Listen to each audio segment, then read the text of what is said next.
1 করোড়। হ্যাঁ 1 করোড়। দেখ গুনো তো 1 করোড় দাঁত। 100, 200, 300, 400, 500, 600, 700, 800, 900। এই 1 করোড় দাঁত দিয়ে তুমি কিভাবে খাও? হ্যাঁ 1 করোড় দাঁত দিয়ে তুমি কিভাবে খাও? যেগুলো মানুষ সামনে খায়। মুখে জায়গা থাকে? খাবারের জায়গা থাকে?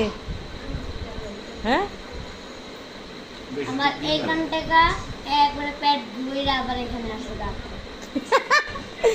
মুখের থেকে শুরু করে পেট পর্যন্ত দাঁত। হ্যাঁ তাই তো তুমি কি পৃথিবীর একজন বিখ্যাত লোক, তোমার পেটের ভিতরে দাঁত আছে। তা আমার Guinness book of world record দেয় না কেন? হ্যাঁ আমার Guinness book of world record দেয় না কেন? কিসের ওয়ার্ল্ড রেকর্ড? বেশি দাঁত থাকার। ও তাই, তুমি কেন চাও? কি চাও? Guinness book of world record নিয়ে। মানুষের নজর আসলে কি দেখবে?